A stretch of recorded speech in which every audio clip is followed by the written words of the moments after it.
जय जय श्री हरिवंश, जय जय श्री हरिवंश। मैं शशि मलिक विद्यावन की मुख्याध्यापिका YouTube पर आ रही हूँ।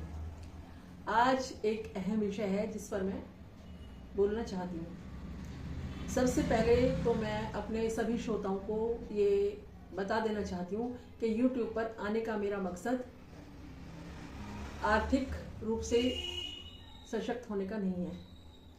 मुझे YouTube पर आकर कोई पैसा नहीं कमाना है। YouTube पर आने का मेरा मकसद सिर्फ और सिर्फ ये है कि आज जितने संत महात्मा सात्विक, चारों तरफ सात्विक माहौल उत्पन्न कर रहे हैं, हमें उस सात्विक माहौल का फायदा उठाना चाहिए। क्योंकि कुछ गिने चुने समर्थ संत ही इस धरा पर रह गए हैं और जैसा कि सभी कहते हैं कि कलयुग है। उसके बावजूद भी संत अपना पूरा प्रयास कर रहे हैं हमें इस नेगेटिविटी से बचाने के लिए, इन पापों से बचाने के लिए। जितने भी सूफी हैं, जितने भी संत हैं, अपना भरसक प्रयत्न कर रहे हैं कि हम बच जाएं। कहावत है कि डूबते को तिनके का सहारा भी बहुत होता है। लेकिन इसके बावजूद भी कुछ आजकल का एक छोटा मोटा वर्ग, कुछ तो नहीं कहूंगी मैं, एक कोई छोटा सा वर्ग इसके विपरीत चल रहा है और हमें ऐसा लगता है कि संतों के विरोध में बहुत सारी जनसंख्या संतों के विरोध में है। हमें ऐसा प्रतीत होता है क्योंकि हमें 100 लोग हमें चाहें, हमारे हक में बोले, हमारी प्रशंसा करें, तो उसका इतना असर हमारे ऊपर नहीं पड़ता। यदि 100 में से एक किसी नालायक ने हमें गाली दे दी तो हमारे दिमाग में वही चलता रहता है। मैं अपने विषय पर आ रही हूं कि आजकल चारों तरफ सूफी संतों का, जितने भी सूफी हैं, जितने भी संत हैं, हकीकत में जो समर्थ संत हैं, जो समर्थ सूफी हैं, उनके विरोध में कुछ असामाजिक तत्व खड़े हुए हैं। इससे कुछ फर्क नहीं पड़ता। दुनिया आज भी ऐसी है, कल भी ऐसी थी और आने वाले कल में भी ऐसी ही रहेगी। जहां तक मीडिया का सवाल है, मीडिया ईमानदारी से अपना काम करता है। मीडिया ना किसी के पक्ष में बोलता है, ना किसी के विपक्ष में बोलता है, बस वो सवाल करता है ईमानदारी से। संतों के विषय में जो गलत बोलते हैं, जो तत्व कुछ भी बोलते हैं, गलत बोलते हैं, तो उनका कोई कसूर नहीं है। वो उनकी परवरिश ही ऐसे परिवार में हुई है और उनके पिछले जन्मों के पाप उनके सामने आ रहे हैं, जो संतों की आलोचना कर रहे हैं।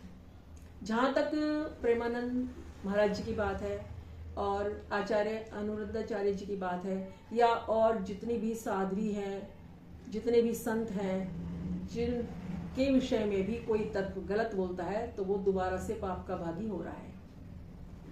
इसमें समाज को विचलित होने की जरूरत नहीं है, किसी भी तरीके से विचलित होने की जरूरत नहीं है। जैसा कि मैंने बताया, आदरणीय श्री प्रेमानंद महाराज जी, श्री अनुरुद्धाचार्य जी और जितने भी सूफी हैं, जितने भी साध्वी संत हैं, वो एक ऐसी पवित्र निर्मल गंगा की धारा है जो ऐसे बेकार के रुकावटी पत्थरों को चीरती हुई आगे बढ़ती हैं और समाज को अपनी सात्विकता, अपनी पॉजिटिव एनर्जी दे रही हैं। कोई प्रशासन को गलत ठहरा रहा है, कोई दूसरे वर्ग को गलत ठहरा रहा है।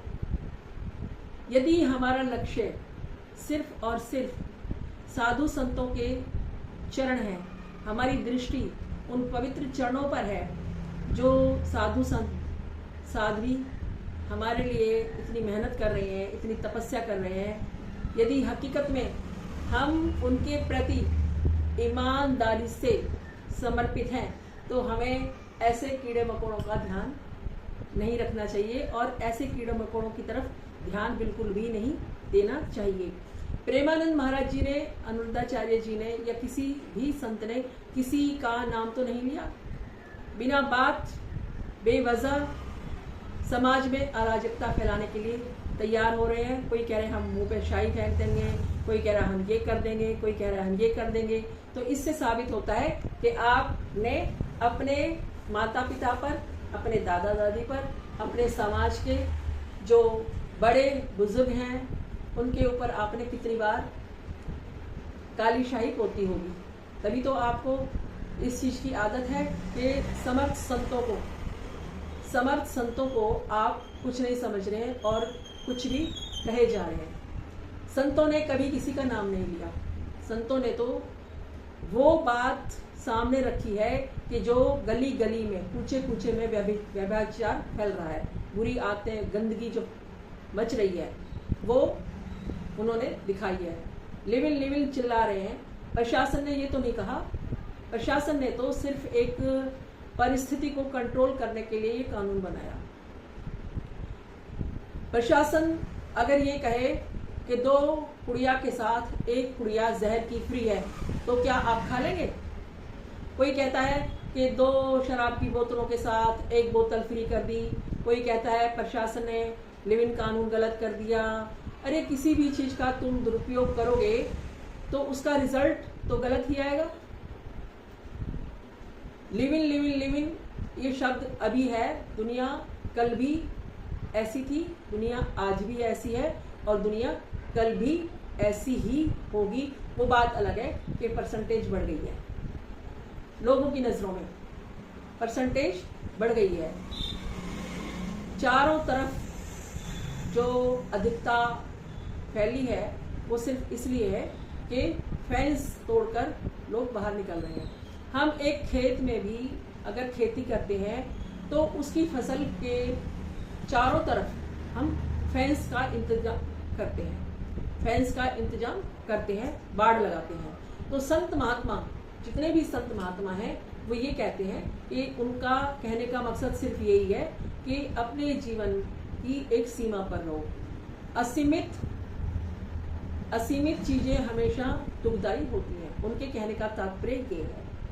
बिला वजह यूट्यूब पर आने के लिए, सोशल मीडिया में आने के लिए और अपना ये दिखा रहे हैं आप कैसे परिवार से आप हैं, कैसी शिक्षा आपने ग्रहण की है।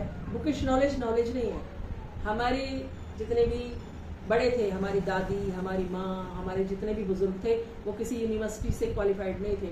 उन्हें एक प्रैक्टिकल नॉलेज थी, उनके अंदर एक सैक्रिफाइस था, उनके हृदय में संतों के प्रति, अपने बड़ों के प्रति एक आदर था, सम्मान था और उनकी जिंदगी इतनी बेहतर जिंदगी थी कि उन्हें पता ही नहीं चलता था कि 100 वर्ष उनकी जिंदगी के कब पूरे हो गए। तो मेरा कहने का तात्पर्य ये है कि किसी जीव का काम भौंकने का होता है और किसी जीव का काम सिर्फ संतों की शरण में बैठकर संतों को श्रवण करना होता है और अपने जीवन का सुधार करना होता है। मेरे कहने का निष्कर्ष ये है, मैं ये कहना चाहती हूँ कि समाज कल भी ऐसा था, समाज आज भी ऐसा है, समाज कल भी ऐसा ही रहेगा। संत महात्मा सिर्फ ये कहना चाहते हैं, वो अपने श्रोताओं से कह रहे थे, वो अपने श्रोताओं से कह रहे थे और कहते रहेंगे कि बेटा ऐसे व्यभिचार से बच के रहें। ये जो व्यभिचार फैला हुआ है, इस आचरण से बचकर रहे। चारों तरफ गली गली, कूचे कूचे में बुरा हाल है। पहले एक स्थान बता दिया जाता था कि ऐसे स्थान पर ये होता है, ऐसे स्थान पर ये होता है। लोहा बनाने वाले की मार्केट अलग थी, बढ़ई की मार्केट अलग थी, हलवाई की मार्केट अलग थी, हर चीज का पता था। अब सब एक साथ घुल मिल रहा है। तो कहने का मतलब ये है कि सत्य के साथ असत्य इतना घुल मिल रहा है कि उससे बचकर रहें। वो सिर्फ अपने श्रोताओं को समझा रहे हैं कि आज ऐसा हो रहा है और सभी देख रहे हैं कि कैसा हो रहा है, लेकिन बोलने की हिम्मत किसी में नहीं है। सिर्फ संतों में ही ये हिम्मत है, क्योंकि उनके अंदर एक सात्विक ऊर्जा होती है। वो ही सच को सच कह रहे हैं और झूठ को झूठ कह रहे हैं। और ये कहावत है कि सच हमेशा कड़वा होता है। चारों तरफ शोर मचा हुआ है, ये क्यों हुआ, सर ये क्यों कह दिया, ये छोटे कपड़े हो गए, ये बड़े कपड़े, शोर मचा हुआ है, ये क्यों हुआ, सर ये क्यों कह दिया, ये छोटे कपड़े हो गए, ये बड़े कपड़े हो गए। अरे भाई, दुनिया को बनाने वाला खुद, दुनिया को बनाने वाला खुद खुदा पर्दे में है। पर्दे का मतलब ये है, खुद खुदा, इस दुनिया को बनाने वाला खुद पर्दे में है। चाहे आप किसी भी धर्म को ले लीजिए, आप वृंदावन जाते हैं, कृष्ण भगवान के दर्शन करते हैं, तो पर्दा ऐसे कर दिया जाता है, पर्दा ऐसे कर दिया जाता है। प्रभु खुद पर्दे में रहते हैं, तो जीव को पर्दे में रहने के लिए अगर संत महात्माओं ने कह दिया तो क्या गुनाह कर दिया। हम ये कर देंगे, हम वो कर देंगे, करके दिखाओ ना, पता चलेगा। फालतू में जो गलत बातों का सहारा लेते हैं, उनकी गाड़ी दूर तक नहीं चलती। बस आज इस जबान का प्रयोग ज्यादा किया जा रहा है, जो मर्जी खा लेती है ये जबान, जो मर्जी बोल देती है। बस यदि किसी ने मेहनत का निवाला खाया होता, संतों की शरण में बैठे होते, तो ये जो बकवास वक्तव्य जो लोग दे रहे हैं वो ना देते। तो मैं सभी संतों को श्रवण करने वाले सभी युवाओं से, सभी युवतियों से, सभी बुजुर्गों से, सभी बच्चों से ये कहूंगी कि आप जय जय की शरण में बैठकर जय जय को, सभी जय जय को, सभी संतों को आप श्रवण करते रहें और अपने रास्ते पर चलते रहें। और एक जो अहम बात है कि जो ये चिल्ला रहे हैं अनुराधाचार्य जी के बारे में और प्रेमानंद महाराज जी के बारे में और किसी भी संतों के बारे में बिला वजह, बिना किसी कारण के, अकारण ही कुछ भी बोल देते हैं। अरे उन्होंने ऐसा क्या कह दिया, उन्होंने तो यही कहा ना कि आप कवर्ड कपड़े पहनिए, आप अपने आप को एक संभाल के रखिए। उन्होंने ऐसा क्या कह दिया, हर बात के पीछे लॉजिक है। अगर सिर पर कपड़ा आप रखते हैं तो उसके पीछे भी एक लॉजिक है। और एक खास मैं बात बता दूं कि जो विरोधी तत्व होंगे, वो जो कुछ भी कमेंट करेंगे, मुझे कुछ फर्क नहीं पड़ेगा, कुछ फर्क पड़ता ही नहीं है मुझे, और कुछ फर्क पड़ ही नहीं सकता, क्योंकि मैं उस लेवल पे पहुंच चुकी हूँ कि ऐसे टुंजे मुंजे लोग भी बकवास करने का कुछ असर मुझ में होगा ही नहीं, क्योंकि मेरे ऊपर सभी संतों की इतनी कृपा है कि मैं बहुत आगे बढ़ चुकी हूँ। और वो वहीं के वहीं कीचड़ में है, जो किसी के लिए कुछ भी कह सकते हैं, क्योंकि कोई भी कमेंट आ सकता है। जब संतों को आप इस तरीके से टारगेट कर रहे हैं, तो एक साधारण मनुष्य के लिए तो आप कुछ भी कह सकते हैं। तो मैं ये कहूँगी कि जो भी यूट्यूब पर ये सुन रहे हैं कि ऐसे लोगों को ना सुने। जितने भी संत हैं उनका अधिकार हम जैसे जीवों पर है, क्योंकि हम उनके अपने हैं। वो हमसे कहते हैं कि बचकर चलो, और जिन्होंने इसका विरोध नहीं किया तो उनके ऊपर भी संतों का अधिकार है। और बाकी तो जो उनका विरोध कर रहे हैं, जो उनके वक्तव्य का विरोध कर रहे हैं, उनके लिए तो मैं ये कहूँगी कि आप संतों के नफरत के काबिल भी नहीं है। मोहब्बत की तो बात छोड़ दीजिए, आप उनके नफरत के काबिल भी नहीं है, और आप कुछ नहीं कर सकते। आप हमेशा यही कहते रहोगे, क्योंकि आपने अपने घर में अपने माँ बाप को भी ऐसे शब्द कहे होंगे, ऐसे शब्दों का इस्तेमाल किया होगा कि हम ये कर देंगे, हम वो कर देंगे, हम शाही फेंक देंगे, हम पुतला जला देंगे, हम ये जला देंगे। जरा जला कर तो दिखाओ, तुम्हें पता चलेगा।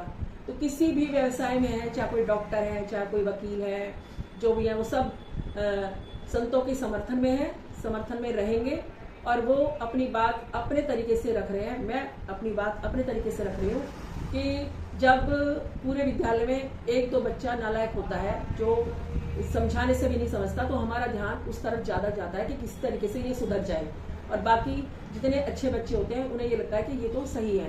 तो ये जो भी है, ये इन्हें इनके हाल पे छोड़ दे जैसे भी है। और जो भी उन्होंने कहा, जो भी वक्तव्य उन्होंने दिया, संत जो भी कहते हैं, आज के संत तो कुछ भी नहीं कहते, क्योंकि आज तो कोई कानून का सहारा ले रहा है, कोई अपनी नग्नता का सहारा ले रहा है, कोई किसी चीज का सहारा लेके बस सड़कों पे उतर आते हैं, बकवास करने लग जाते हैं। पहले संतों की अगर डांट फटकार सुनते तो तुम तो पता नहीं क्या करते। यदि तो तुमने संतों की शरण में बैठे हैं, तो अगर आपने किसी भी संत को श्रवण किया है तो आप ये इस तरीके की बातें ना करते। इससे साफ जाहिर होता है कि जो संतों का विरोध करता है वो कितना पाप का भागीदार है और वो कृष्ण भगवान से कितनी दूर है, वो श्री जी के प्रेम से कोसों दूर है। और मुझे लगता है वो किसी जन्म में जब तक अपने पाप का प्रायश्चित नहीं करेंगे तब तक वो कृष्ण भगवान और श्री जी के प्रेम के काबिल हो ही नहीं सकते। तो भाई जो भी संतों के विरोध में है अभी से अपना पाप धोना शुरू करो और संतों से माफी मंगवाने की बजाय खुद जाके उनके चरणों में माफी मांगो, जो इसी जन्म में तुम्हारा जन्म सुधर जाए। जय जय श्री हरिवंश, जय जय श्री हरिवंश।